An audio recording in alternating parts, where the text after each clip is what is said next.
ગીર સોમનાથ એસીબીનું સફળ ઓપરેશન। ગીર સોમનાથ જિલ્લાની ઇણાજ ખાતે આવેલ એસએલઆર કચેરીના સર્વેયર સિસોદિયા લાંચ લેતા એસીબીની ઝડપે ચડ્યા। જાણવા મળેલ વિગત મુજબ ગીર સોમનાથ જિલ્લાની એસએલઆર કચેરીમાં ફરિયાદીએ પ્રોપર્ટી કાર્ડ કઢાવવા માટે પ્રમોલ્ગેશનની અરજી આપેલ હતી, જે અરજી મંજૂર કરવાની કાર્યવાહી કરવાના આક્ષેપિત એસએલઆર કચેરીના સિનિયર સર્વેયર સિસોદિયાએ અરજદારશ્રી પાસેથી ₹1.5 લાખની ગેરકાયદેસર લાંચની માંગણી કરેલ હતી। આ બાબતે બાંધછોડના અંતે સિસોદિયાએ ₹1,30,000માં કામ કરી આપવાનું નક્કી કરેલ, જે પૈકી ₹1 લાખ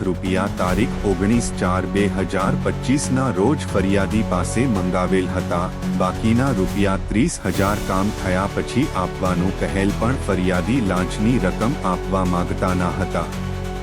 જેથી ફરિયાદીએ ગીર સોમનાથ એસીબી પોલીસ સ્ટેશનમાં સંપર્ક કરતા ફરિયાદીની ફરિયાદના આધારે એસીબી વિભાગ વેરાવળ દ્વારા લાંચના હક્કાનું આયોજન કરવામાં આવતા એસએલઆર કચેરી ઇણાજ ખાતે ફરજ પર હાજર આરોપી સ્થળ પર જ લાંચ લેતા પકડાઈ જતા ગુનો કર્યો હોવાનું સાબિત થતા એસીબી પોલીસ વિભાગ દ્વારા કાયદેસરની કાર્યવાહી કરવામાં આવેલ હોવાનું જાણવા મળેલ છે।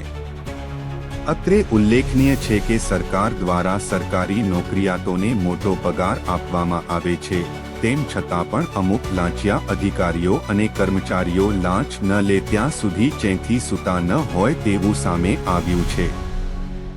એવામાં 1 લાખ જેવી મોટી રકમ પડાવનાર આવા લાંચિયા સરકારી નોકરિયાતને ઝડપી લેતા આ બાબતે હાલ ગીર સોમનાથની જનતા આ કામના ટ્રેપિંગ અધિકારી શ્રી ગઢવી, પીઆઈ શ્રી ગીર સોમનાથ તથા આ કામના સુપરવિઝન અધિકારી શ્રી પટેલ તેમજ આ કામમાં જોડાયેલ તમામ પોલીસ કર્મચારીઓ પર અભિનંદનની વર્ષા વરસાવી રહ્યા હોય તેવું સાંભળવા મળી રહ્યું છે।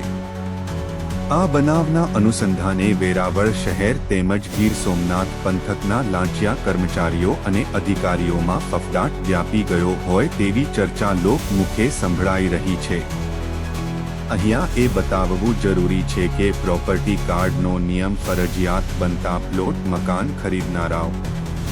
વેચનારાઓ લે વેચ કરનારાઓ પ્રોપર્ટી કાર્ડ કઢાવવા માટે બહુ હેરાન પરેશાન થઈ રહ્યા હતા અને તેવામાં પણ લાગતા વળગતાઓ પાસેથી પ્રસાદ મેળવી પ્રોપર્ટી કાર્ડ કઢાતા હોવાની પણ ફરિયાદો ઉઠી રહી હતી, જેથી ફરિયાદીની ફરિયાદ ઉપર એસીબી દ્વારા અધિકારીને રંગે હાથ ઝડપી લેતા લોકો રાહતનો શ્વાસ લેતા જોવા મળી રહ્યા છે।